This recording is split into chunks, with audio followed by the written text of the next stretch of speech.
Bună, dragii mei! Bine ați venit, bine ați revenit! Sunt Meme și ca de fiecare dată înainte de a începe, vă reamintesc cât de minunați și de puternici sunteți. Astăzi vin către voi cu previziunile pentru ziua ce urmează, pentru perioada ce urmează. Desigur, la nivel de potențial.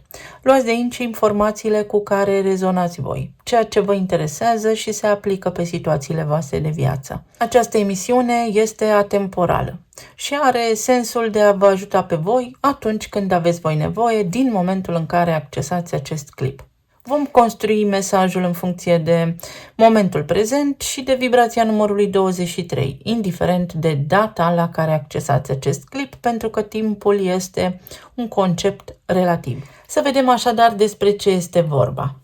Această vibrație a numărului 23 ne vorbește despre chintesență, simplitate și deopotrivă complexitate. Iar asta pentru voi poate însemna următoarele. În perioada ce urmează, încearcă să comunici simplu, să acționezi simplu, fără să complici situația, fără să îți complici discursul. Pot apărea mici interferențe în activitatea voastră zilnică sau în situația la care voi vă gândiți acum, însă prin simplitate toate se rezolvă. Sau în cazul în care vă confruntați cu vreo situație care pare extrem de complicată, să știți că se rezolvă foarte simplu. Din punct de vedere astrologic, la 23 de grade în acest moment se regăsește Marte, care este retrograd acum în Rac. Marte este voința, acțiunea, activitatea, forța noastră fizică. Iar în esență numărul 23 se reduce la numărul 5. Iar numărul 5 ne vorbește despre plictiseală, despre incapacitatea de a sta într-un singur loc, despre agitație interioară. Vreau să mă mișc, vreau să învăț ceva, vreau să rezolv niște lucruri. Mă plictisește rutina. Sau pot fi evenimente din exterior, oameni din exterior, situații din exterior care să vină peste tine, să îți perturbe zona de confort, pentru ca tu să înveți ceva din asta, să evoluezi. Te împing de la spate indirect niște situații, dar au sens evolutiv. Te ajută pe tine într-o formă foarte simplă să găsești răspunsul potrivit la provocările sau la situațiile tale de viață. Îl avem și pe Mercur la 22 de grade. 22 este în esență un 4, iar 4 spune lege, ordine, disciplină. Unde-i lege, nu-i tocmeală. Asta ne indică muncă, asta ne indică ordine, ne indică disciplină. Deci pot fi niște lucruri care te scot pe tine din zona de confort, pot fi niște activități care au legătură cu ceva autorități, unde ai treabă și unde nu ai parte de claritate, te-ai plictisit să faci ceva anume, să faci în mod recurent, să faci în mod repetitiv și ai nevoie de ceva în plus. Toate aceste lucruri se rezolvă foarte simplu. Încearcă să înveți ceva nou, încearcă să comunici foarte clar, încearcă să nu te zbați. Nu este o zi pentru așa ceva. Pentru că l-avem pe Marte la 23 de grade, pot fi tot felul de lucruri care implică familia, trecutul, casa, spațiul locativ, pot fi interferențe care au legătură cu casa sau în drumurile pe care le ai de făcut, să te oprească cineva din drum, să vină curieri, să nu fie cineva acasă când tu ai nevoie sau să nu poți lucra de acasă, se schimbă un plan la locul de muncă, lucruri care să știți că pot apărea așa de nicăieri, dar care se rezolvă foarte simplu. În tarot avem fie judecata și împărăteasa, fie înalta preoteasă și împărăteasa. Este energie feminină, este ca și când ceva incert devine cert și ia amploare. Adică o situație, oricât de confuză ar fi, până la urmă se rezolvă. Să vedem mai departe. După această zi, această perioadă, veți vedea că urmează o senzație de liniște. Ce interesant avem, numărul 21, avem trifoiul și eliberează-te de vină. Nu te stresa dacă ceva nu îți iese acum, chiar dacă poate faci mai multe drumuri, chiar dacă trebuie să bați de mai multe ori la o ușă, vei vedea cât de simplu se rezolvă totuși totul. Sau eliberează-te de o vină. Pentru unii dintre voi este o teamă de succes, pentru alții dintre voi Este invidie din partea celorlalți și vă simțiți voi vinovați că voi știți mai multe, pentru că voi știți mai multe, s-ar putea. Iar pentru alții dintre voi este o vină că nu ați reușit mai mult. Poate pentru ai voștri copii, poate vreți să faceți niște lucruri în casă și vă apasă o grijă pentru că v-ați trasat voi așa un obiectiv care pare foarte îndepărtat de această perioadă. Să știți că lucrurile se rezolvă. Veți obține niște lucruri, veți obține ceea ce vă doriți. Și Leoaica, numărul 13. 21 are lumea, o împlinire, scapă de vină, scapă de îndoială, exact așa. Iar 13 este tot un 4 și moartea. Încearcă să te eliberezi de strictețe, de rigiditate. Fii flexibil și vei vedea că lucrurile se întâmplă foarte, foarte ușor. Ți-ai câștigat dreptul. Este un fel de confirmare că ce este al tău este pus deoparte. Scapă doar de îndoială. Știți ce văd aici? Un obiectiv, o dorință, ceva la care fiecare dintre noi râvnește, pentru care noi avem senzația că trebuie să muncim foarte mult, să lucrăm foarte mult, să facem niște lucruri conform unei proceduri. Însă ce nu luăm în calcul, nici eu, nici voi, este faptul că atunci când ne aliniem cu dorința noastră, detașați fiind de acel rezultat, știm că totul este bine, că totul ne iese, că rezolvăm până la urmă sau sub o formă sau alta, lucrurile se întâmplă. Această coadă de sirenă aici mă duce cu gândul la planetele pe care le avem acum în Pești, respectiv Neptun, Saturn și Venus. Iar Venus acolo spune, ai încredere pentru că reușești să pui bazele sau, dacă tu îți imaginezi, dacă crezi foarte tare în ceea ce îți dorești, se poate întâmpla. Pentru că asta ne spune Saturn. Este un foc aici. Voință, determinare. O conversație care te poate ajuta. Numărul 14 și aici avem o mască. Și în timp ce mă uitam la ceea ce înseamnă această carte, mi-a venit în minte un singur lucru. Și îl voi aduce în discuție pe Hans-Peter Dürr, un savant și fizician german, care a lucrat alături de Werner Heisenberg. Amândoi au cercetat și au studiat fizica cuantică sau mecanica cuantică. Heisenberg a fost și laureat la premiul Nobel de altfel. Iar Dürr spunea după cum urmează. Am studiat 35 de ani materia ca să descoper că de fapt nu există. Materia în sensul de viață aici în planul fizic. Ce înseamnă asta? De fapt, că totul este spirit și energie, că tot ceea ce ne înconjoară, inclusiv noi înșine, suntem energie. Prin perspectiva unui observator, adică conștiința ta, sufletul tău, dă amploare, creează lucruri în funcție de ceea ce simți și de ceea ce gândești. Am mai discutat despre toate aceste lucruri. Ce vezi tu acum în calea ta ca și impediment este un fel de miraj, un fel de păcăleală. Este o situație de viață cu care tu te confrunți, dar care poate fi depășită în momentul în care conștientizezi că tot ceea ce trăiești, că toate lucrurile la care te gândești sau situația în sine, situația respectivă, este de fapt energie. Să spunem așa, tot ceea ce există în jurul nostru este energie. Toate situațiile noastre de viață sunt create de noi, dar dacă și noi, și universul, și materia, și tot ceea ce ne înconjoară este energie, asta înseamnă că noi avem abilitatea și capacitatea să modelăm acea energie pentru binele nostru suprem, în funcție de ceea ce dorim noi să experimentăm în această viață. Sigur că avem interferențe de la această matrice în care locuim, conviețuim în acest moment. Însă, dacă noi înțelegem că noi este puterea de a manifesta și că putem să schimbăm ceea ce vedem și ceea ce trăim, Practic, demascăm acest sistem și această matrice.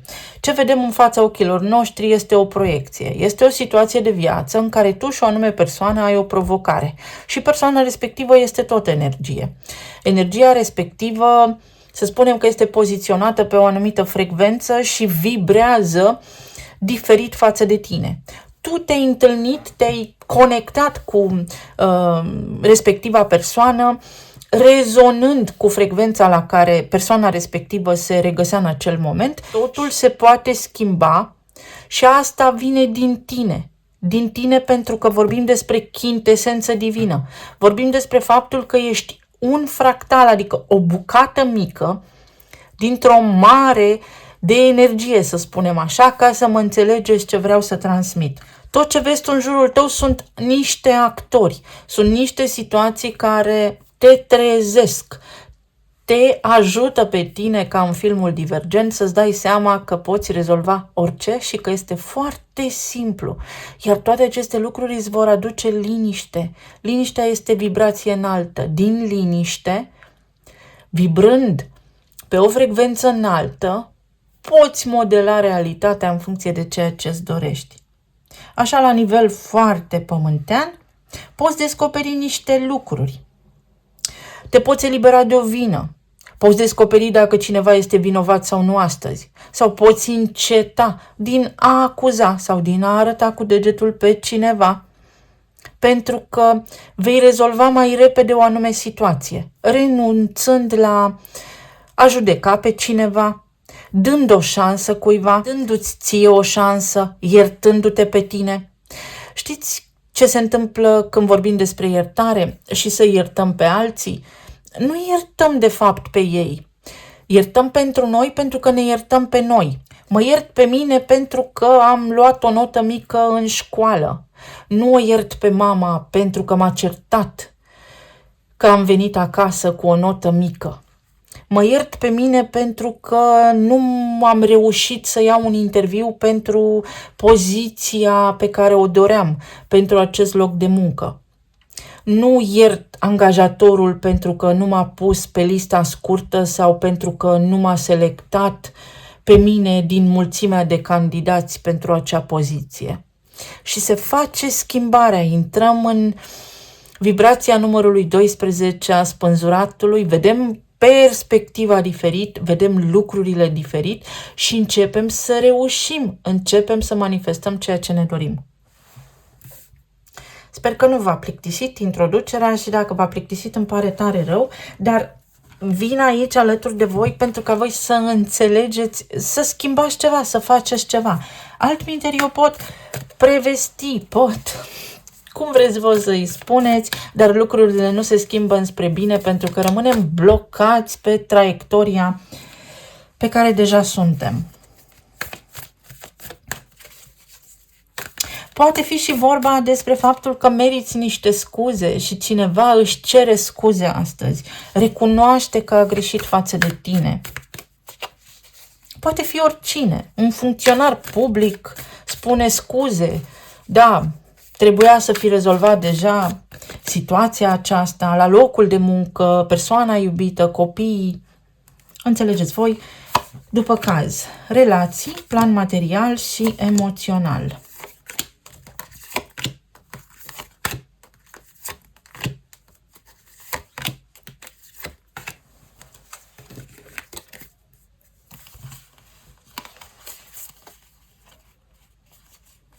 Pe zona de relații văd foarte multă agitație astăzi, care poate veni, să știți, cu multă oboseală din partea voastră sau din partea partenerului vostru.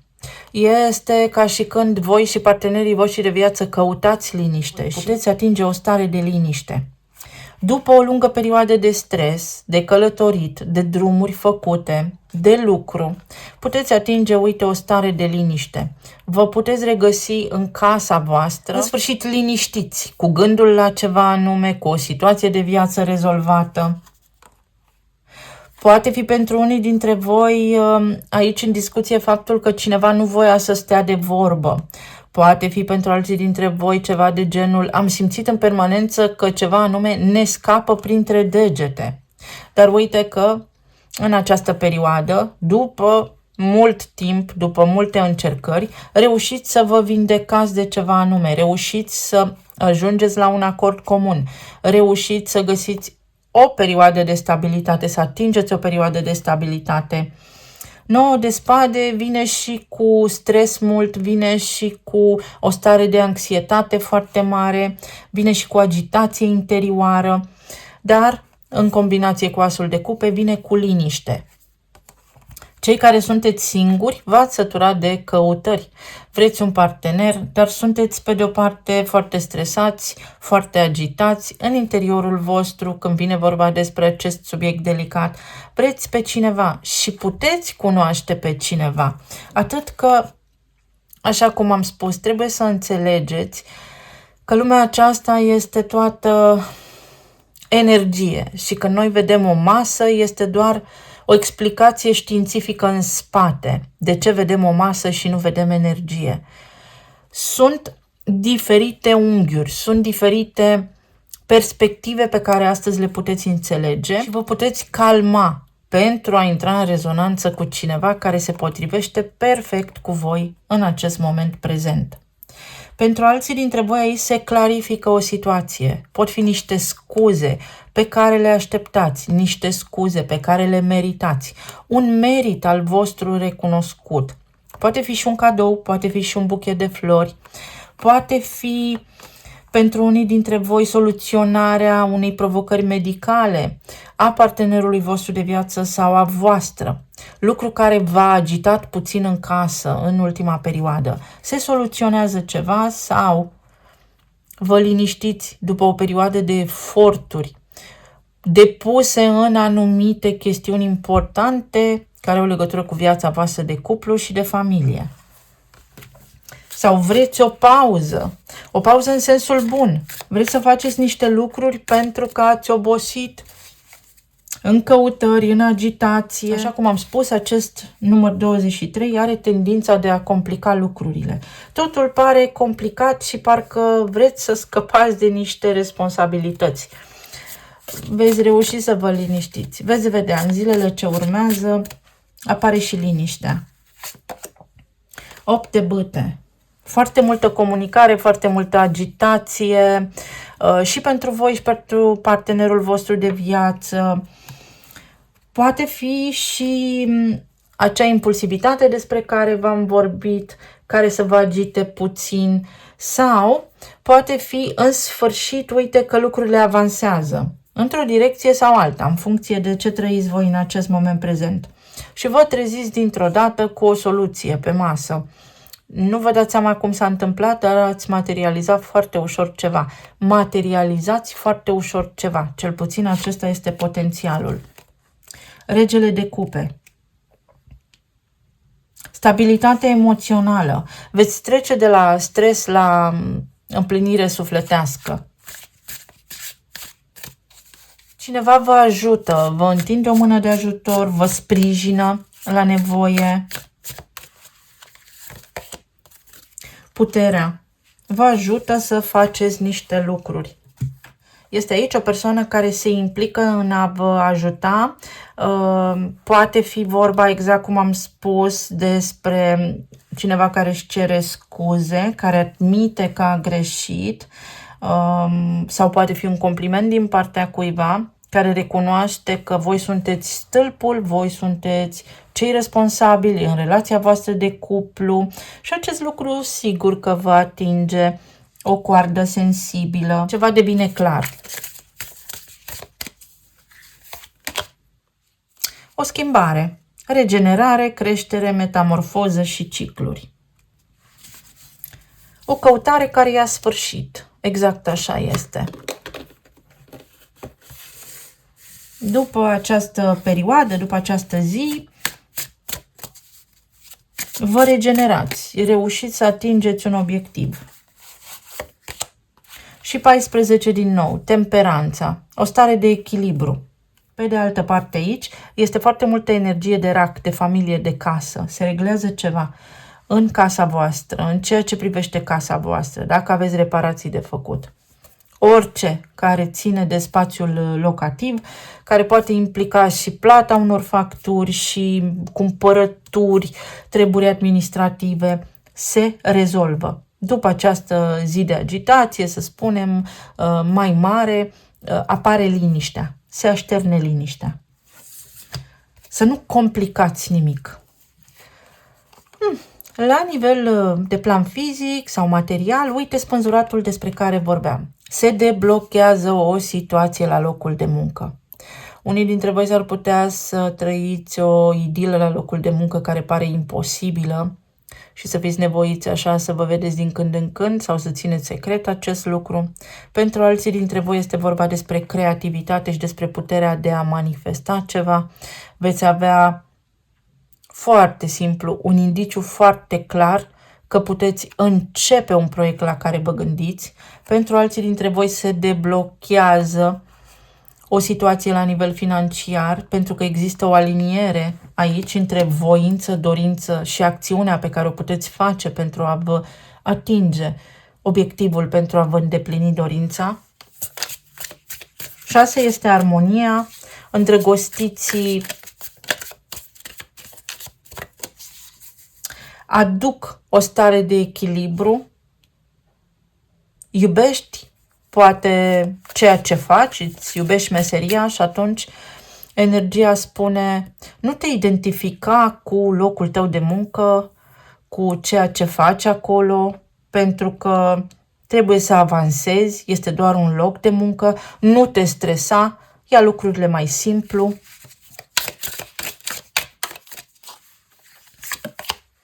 Faetonul, progres, se deblochează ceva. Aveți undă verde. Poate fi o călătorie, o deplasare, o delegație.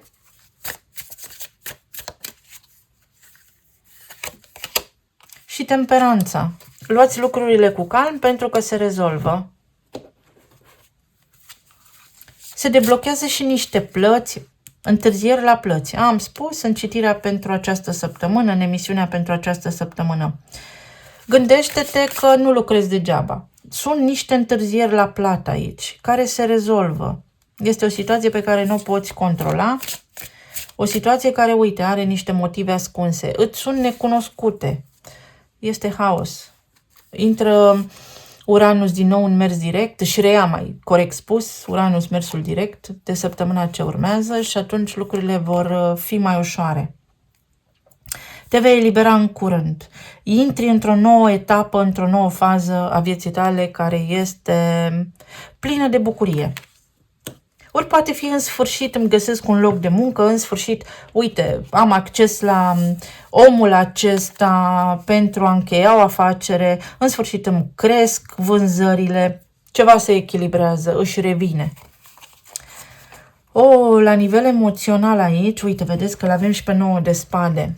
Poate fi o zi cu agitație, o zi în care suprastimularea este cuvântul cheie, oboseală, nervi, agitație, trafic aglomerat, o stare interioară de agitație pe care nu o puteți descrie, însă se încheie. Nu vă autosabotați.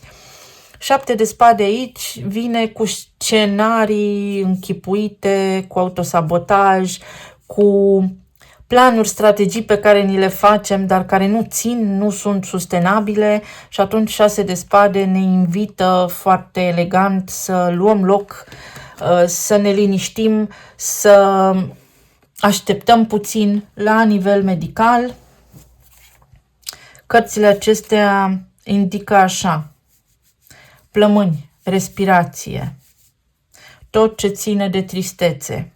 Nu vă întristați, nu vă simțiți vinovați.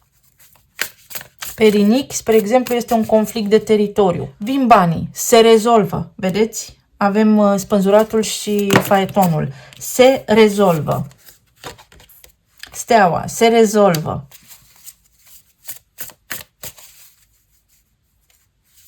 Omnisciență, chintesență. Tu rezolvi. Soluția e în tine. Liniștește-te și o vezi clar. O vei vedea clar. Și 4 de spade. Liniște. Îți găsești liniștea.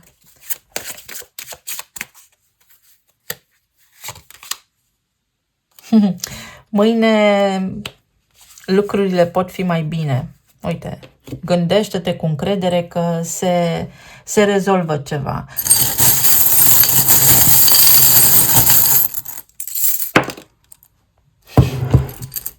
Avem și inteligența artificială aici, care nu este încă inteligența artificială, și avem și te iubesc.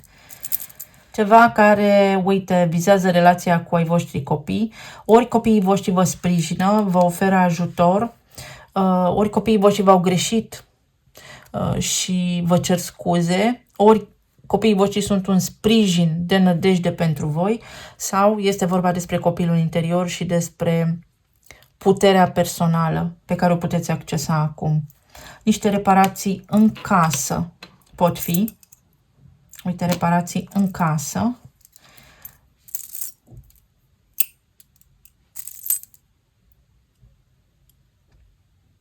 Avem atât de multă chimie împreună. În zona relațiilor se rezolvă un conflict, o discuție, o ceartă. Este doar o stare de moment. Pentru alții dintre voi poate fi o hotărâre pe care o luați în sfârșit, să admiteți adevăratele voastre sentimente pentru cineva sau cineva le admite pentru voi. La nivel financiar este echilibru, este stabilitate, nu vă îngrijorați. Ceva ce are legătură cu autoritățile. Unii dintre voi primiți niște complimente, radiați așa, sunteți foarte, cum să spun, solari, aveți o energie bună. Alții dintre voi trebuie să reprogramați ceva.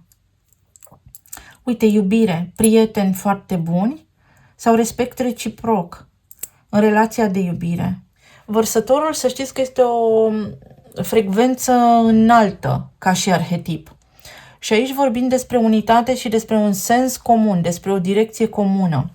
Simți ceva și la nivel energetic, dar și în relația ta de iubire. Chiar dacă nu vă spuneți, poate știți că vă puteți baza pe cineva anume. Pe de altă parte, poate apărea cineva în viața voastră cu care să rezonați în totalitate. Pentru unii dintre voi pot fi drumuri care au legătură cu stomatologia. Poate fi și o zi de rebeliune în care nimeni nu face ceea ce trebuie sau nu faci ceea ce ți se spune. Și pentru unii este bine așa, pentru alții este ajutor din partea cuiva, neașteptat așa. Ceea ce este al tău este pus deoparte, așa cum am spus. Uite, noroc și șansă și bucurie. Liniște pe care o găsești, iar inițialele sunt R, U, X, P și J. Poate fi o perioadă în care ești nevoit să faci niște lucruri care nu-ți plac, care te plictisesc. Ai fi oriunde, numai acolo unde ești, nu.